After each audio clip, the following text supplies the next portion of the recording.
Hi, everybody. Tim Hughes here. I'm the CEO and co-founder of DLA Ignite.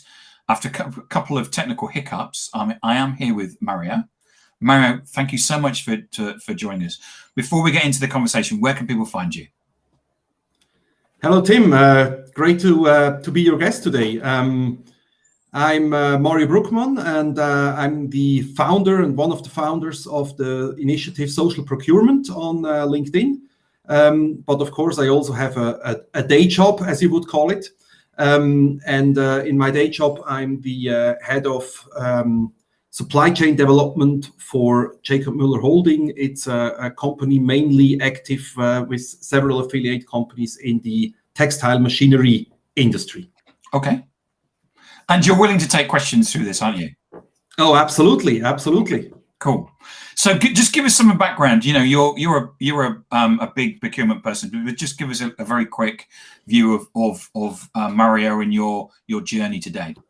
Yeah, I would say, as you say, I'm obviously in procurement since more than 20 years. So I had several different positions, always something with supply chain, always with a focus on procurement.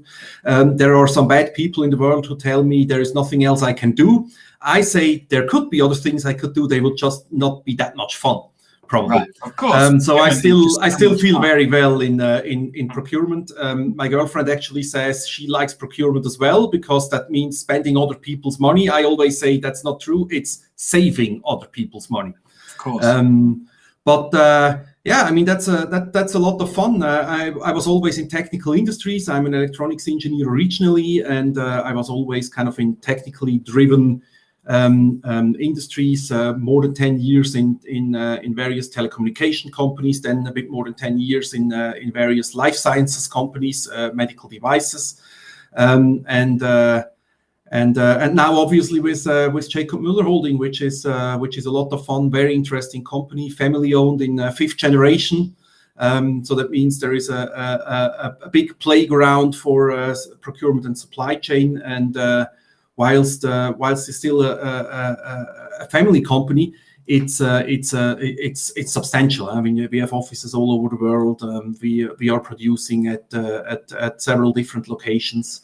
In our affiliate companies, there is actually 5 affiliate companies with Jacob Müller Holding, and some of them even our own small groups again. So it's a big complexity, an interesting challenge, and a lot to do. So how did you get into using procurement and social? Well, I would say I just had a need. I'm actually looking for new suppliers for one of our affiliate companies, Benninger. It's a company in the area of textile finishing, and we are looking for new suppliers in order to rearrange our supplier portfolio a bit and build our supply chain a bit different. So we wanted to do a market screening, and then of course you have these standard websites where you're going to. You use Google, of course. Then you have these indexes online and stuff like this, where suppliers can list themselves, talk about their skills and stuff like this. So that's a very typical thing. And since I'm since about a year a little bit more active on LinkedIn than before. So let's say before I was more using it as a CV repository, and now it's kind of I really see it as a social network. And I'm always trying to kind of figure out how you can practically use it instead of just doing it for fun, because like spending all the time on social media just for fun for me is a bit too much. So I want to make something practical out of it. And of course, there is this social selling trend, which I definitely don't have to explain to you, and most probably not to most of your audience. And I was actually thinking, aren't there other possibilities as well? And yes. If I'm looking for something, why do I not speak out to the world? Because it's kind of on social medias, procurement people tend to be quiet, I would say. Is that because they feel that as soon as they put their head above the parapet, they get deluged with salespeople saying, "Buy my stuff because we're great"? I hear like 2 or 3 different things that are repeatedly reasons for that. One of the reasons is definitely that, if you're having a profile, it's easier to shoot you, and that's why obviously the salespeople will approach you. And I can actually give you a little side remark what happened once I raised my profile. The second reason that some people are always telling is, my boss is not is not supporting this. He thinks if I spend time on social media, I'm not working. Yeah. And that's kind of the second thing I often hear. And then of course there are a lot of people who say, social media is for sales. So salespeople should be there. And I always say, if only salespeople should be there, who is then buying? Yeah. You can have millions of salespeople on one platform. It doesn't help if there is no buyer, right? Yeah. So from my point of view, social media should be a place where we can get together and where we can find business solutions for all of us, and not a place where salespeople are showing themselves off and no one is looking. That makes no sense. Salespeople who's buying, I totally agree. Absolutely. So to your first, to the first reason we discussed, it's an interesting development. Once I started with social procurement, social procurement means not only making ourselves visible, it also means posting our sourcing requests. So the people I have in my ambassador team, they are actually supporting other procurement people in really actively make posts once we are looking for something. Now, the thing is, once we started to make these posts, the spam mails, like these usual in-mails and stuff that you are always getting, did actually reduce. Right, fantastic. Well, that's a benefit. And I can only assume what the reason is. I know that salespeople are often working with the Sales Navigator tool, and of course, the Sales Navigator tool helps them to do their marketing more targeted, right? And obviously, since I now clearly say what I want, I'm looking for sheet metal parts, I'm looking for motors, I'm looking for mechanical assemblies and stuff like this. Obviously, the people that are selling other stuff do not see me on their hit list very high up, and that's why they usually not approach me. So my spam did significantly reduce. So let me go to your so if we think about your LinkedIn profile. So the first thing about your LinkedIn profile that's different is that on your picture you've actually created a yellow frame, ribbon, which if was I'm a networker or something like that, but with yours you've got a hashtag which is I am buying. So you're standing out and saying that you're buying products. Exactly. So not just you're putting your head above the parapet, you're standing right up. Absolutely. And then in the articles that you're writing, or the posts that you're making, you're actually detailing the products that you're looking to buy. So it's like a very high level summary RFP advert. So if you're so whatever you're buying, if salespeople are on LinkedIn and they're searching for what it is that you're buying, they should find you. I would hope so. Yeah, there is a good chance if they use the right keywords and they sooner or later realize that this I am buying hashtag is obviously something which can be used by buyers and stuff like that. Of course, at the end we would need a mass and we would need a crowd, of course, and in order to understand, because today there are probably a few people following this I am buying hashtags or searching actively for it. If something like that would be absolutely established, it would be much more efficient for salespeople to really check for I am buying together with a few keywords of their own product, and they would immediately see the posts that buyers are putting up, basically mentioning the products that they're looking for and figuring out which buyers are interested. Of course, we also have a little bit of a hope that the algorithms will kind of be trained and will understand where to deliver our search posts to. And to be honest, last but not least, theoretically, if sooner or later LinkedIn wakes up, that could be a big business for them, I would say, because nowadays Sales Navigator can only look for either companies or people, but it cannot screen posts. So you cannot say, show me all the posts. You can say, show me all the posts of these people, or show me all the posts of this company, or something like that. But you can't say, show me all the posts where someone says, I am buying sheet metal, for example. So let's imagine that this function would be available in the software for the salespeople. I think it would make the life of everyone easier, you know. Because what I repeatedly tell is, being a buyer, I have absolutely nothing against salespeople. I have something against people stealing my time, offering me something all the time that I don't need.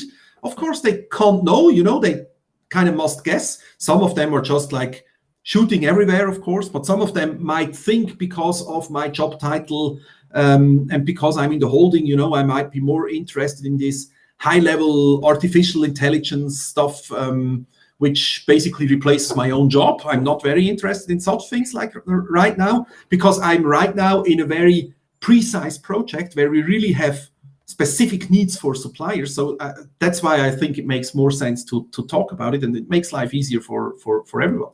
If the right sales person approaches me with the product I'm looking for in the very moment I'm looking for, that's absolutely perfect, right?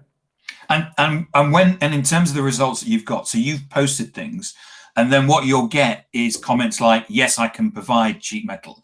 Or what you'll get are comments like, have you spoken to Tim, because he gets sheet metal. Is that what you're getting? That's exactly what we intend to get, and sometimes we do it. It's also interesting. There is still a lot where the people rather write a direct message instead of commenting under the post. There are just too many people who kind of still don't want to speak out on social media, I would say. You know, I always say on Facebook, everyone speaks out. On LinkedIn, everyone is quiet. I never understood why, but that's kind of the way it is. So we often get direct messages from people telling us, hey, I know a supplier which might be able to help you. Then we get some messages from suppliers that are really interested to supply what we have. Sometimes there are suppliers that are offering us similar things. Sometimes, you know, that might be good or that might be not valuable at the time. But it's more and more also starts that we kind of start to develop a crowd of buyers, you know, like liking and commenting on the search post in order to make sure that it gets a certain reach. Sometimes commenting about companies that might be possible or about contacts that might be helpful. And that's how we try to drive it out to the world. And of course, I mean, we are still very small, you know. I mean, I'm a nobody from Switzerland, kind of trying to establish a bit of a new thing.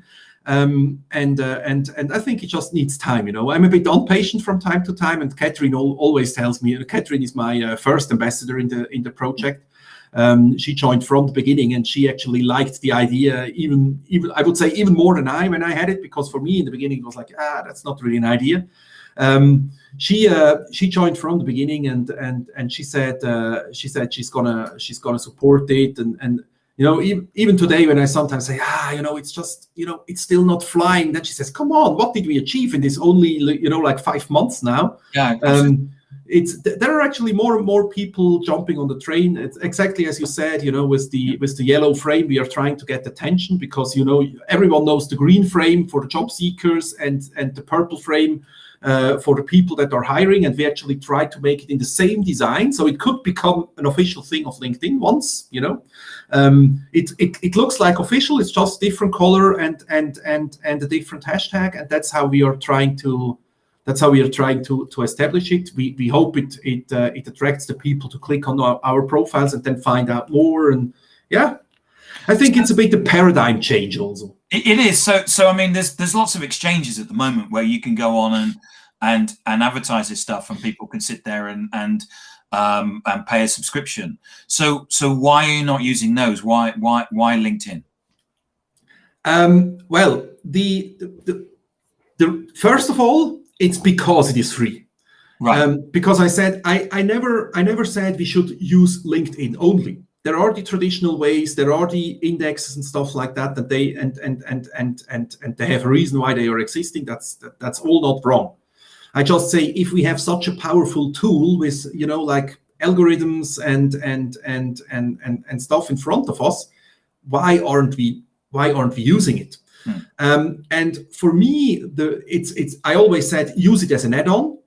And I see some clear advantages. First of all, you have this typical network factor. The bigger it becomes, the more you will have other people supporting you. Now, in the beginning, I had a lot of procurement people telling me, oh, but why should I tell the procurement guy of my competitor's company where he can find a good supplier? I said, well, because this guy might tell you something as well in the future. And it's not anymore this old world where we are hiding everything, right? Or I just don't think that's the future, to be honest. Second thing is, on most of these indexes, supplier indexes, the suppliers have to pay money for it. So you usually don't find startup companies. You often don't find smaller companies. And there are a few companies which probably don't even want to be found because they right now have enough customers.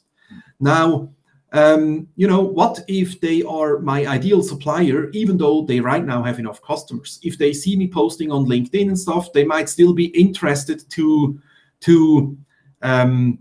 make an offer, or probably to scale up their own manufacturing area or something like that. So they might have thought before they are full, and now they are not full anymore because they are willing to scale up as they see an important or good customer, potential customer coming up.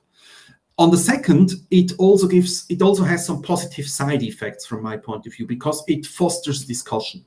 And I think we need more open discussions. We need more open exchange with other people, because social media is called this way because it should be social, right?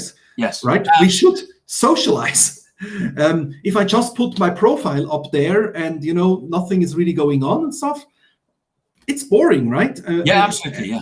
I don't know why people do it. I personally, I don't understand. They should just take themselves off LinkedIn if they don't want to be social.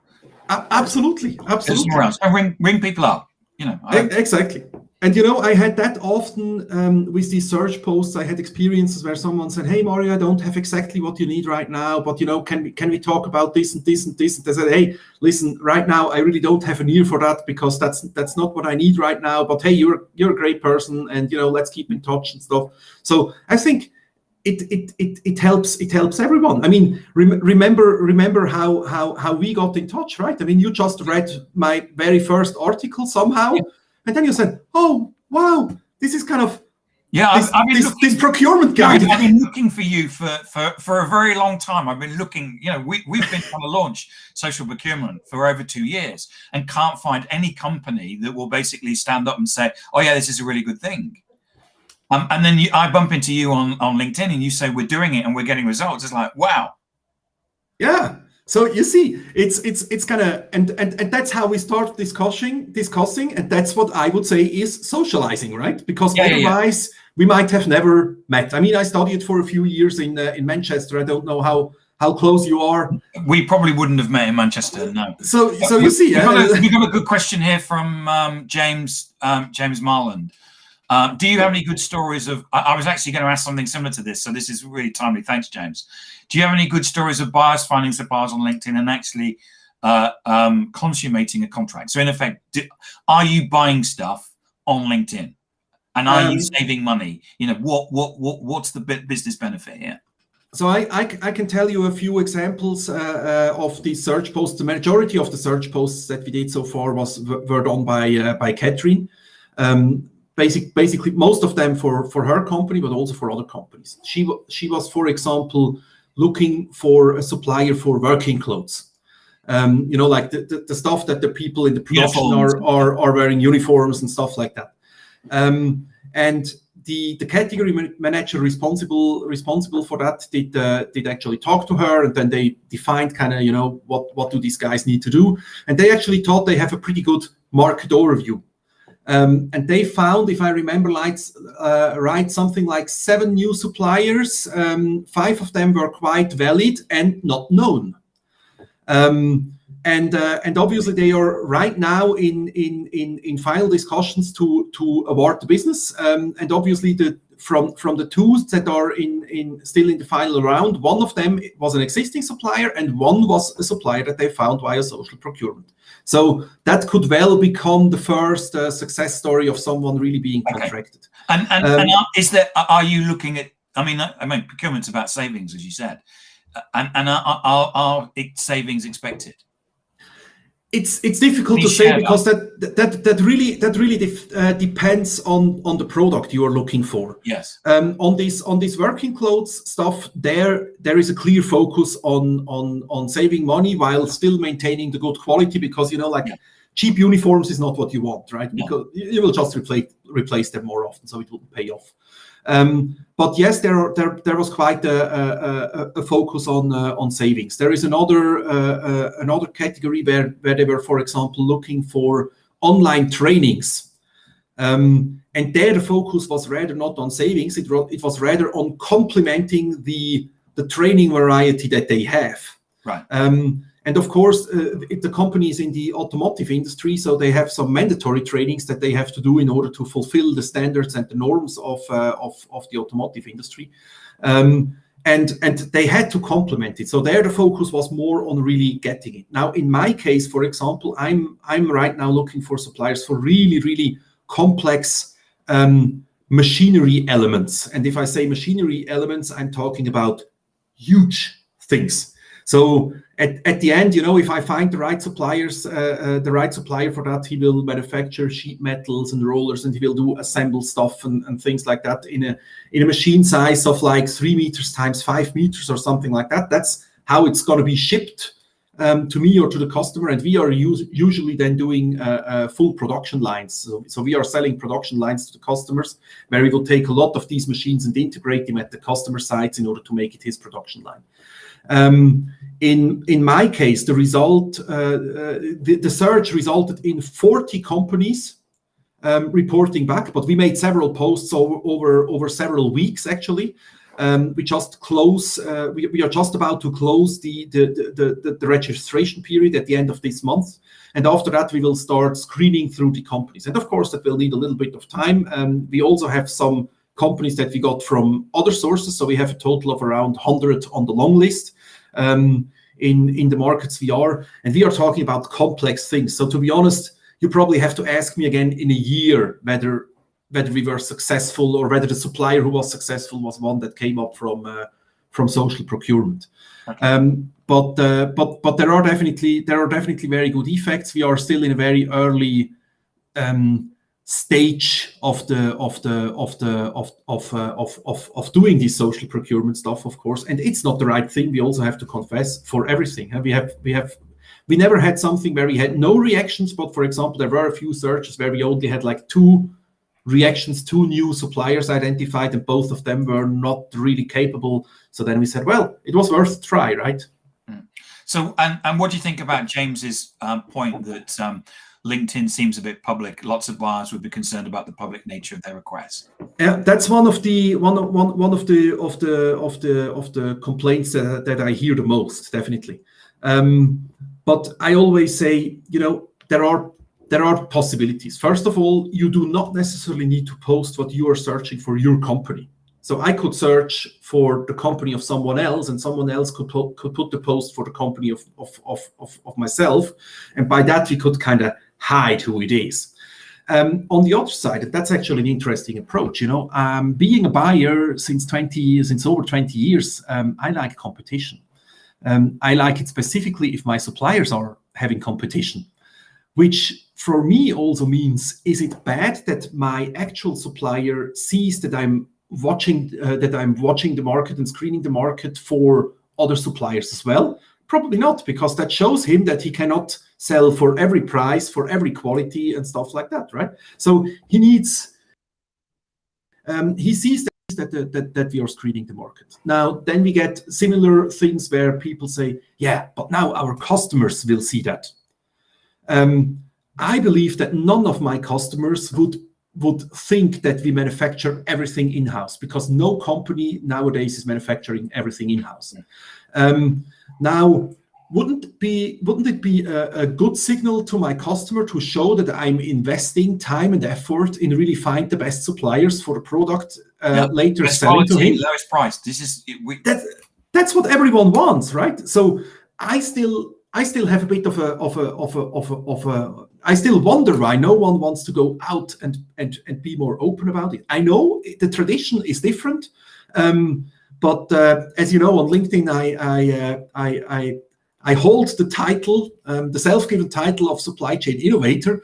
The reason is because I think we need to do new things in order to get new results. Yes. And that's the whole thing. So if we only do what we did for the last 20 years, we are going to get the same results that we are getting that we got the last 20 years. Sometimes they were good, sometimes they were not. Improving is about trying new things. Yeah, and this is about, for me, this is about a debate. It's about, we're starting a debate. Social, even though it's 20 years old, is still very young in terms of the way it's used in business. And I think it's great that what you'll do is you're innovating and experimenting. And innovating and experimenting in a way that sometimes it works and sometimes it doesn't. We take some things on and we walk with them. Sometimes we leave behind. So exactly, it's great. James has just followed that up, so makes sense. As a customer, I feel good that you are cutting costs and innovating in the supply chain. Yeah, absolutely, thanks, James. That's what I would expect. I mean, if I would see my suppliers doing their own social procurement in order to find their raw materials and stuff like that, I would basically say, hey, these are innovative guys. They are obviously doing something. So I say, hey, why shouldn't we show it to our customers as well? It amazes me on the sales side. It always makes me laugh that you get these supersonic startups in artificial intelligence, and then they cold call you or they send you email, they spam you with emails. It's like, this is, you're using 40-year-old technology to tell me about your supersonic piece of artificial intelligence. Do you not see that there's an irony here? Obviously, the intelligence is not working, whether it's artificial or a natural one. Absolutely, yeah. And it's just bizarre that I've got this great piece of artificial intelligence. Well, if you're emailing me, it can't be that great, can it? I agree. So Mario, I love the fact that you've been innovating and as you know, I've written about you, and I wanted to get you on and talk about this. And I just think it's great that you're part of a debate, and I think it's all James is great that James has been listening in as well in terms of I know he works in supply chain as well. So we'll gradually get the message out, and it would be great for you to come back in like a year's time or something and tell me how it's gone. Absolutely, I can tell you, I did a great podcast with Philip Moder. He's a sales guy from Germany a few weeks back, and it was actually also interesting. He said, Mario, after these statements that you made here, I will get from my community a lot of questions, and you will have to answer them sooner or later. I said, absolutely, that's exactly what I would like to achieve. If someone wants to do something. And figure out how it goes, and we are helping for free. Actually, I mean, social procurement is a group of people that basically give their free time and their spare time for free to other buyers in order to help them achieve it. And now we are talking about how to also spread the message to the sales side in order to make sure that we get this done. And obviously, I already see James did it kind of triggered him a bit, I mean, yeah, it's great. James and I might get in touch after this talk, and he might say, hey Mario, why are you not helping me in that? And I might send him over some materials, give him some starting points, and yeah, that's how it is, right? And if people watching have got more questions and you don't want to debate, then send the questions to me, and we'll get Mario back on, and we'll basically read out your questions and do a Q&A, and we'll do this again. Because what we've done is that we've kind of presented this to a whole bunch of people that have probably not seen or heard about it before. And just like James, they're going through the process. God, I need to go away and think about this. And if you want to send some questions to me, and we'll get Mario back on, and we'll do a Q&A session. I'm happy to do that. Absolutely, and everyone can also just contact us directly. So you either contact me on LinkedIn, or you go to the showcase site of our initiative. It's always #social procurement, or you just search for the #social procurement, and you will see our search posts and stuff. So there is really, I think it's easy to find us. Meanwhile, the only thing is we need to spread the word a bit more to make sure that the people are looking for us. Yeah.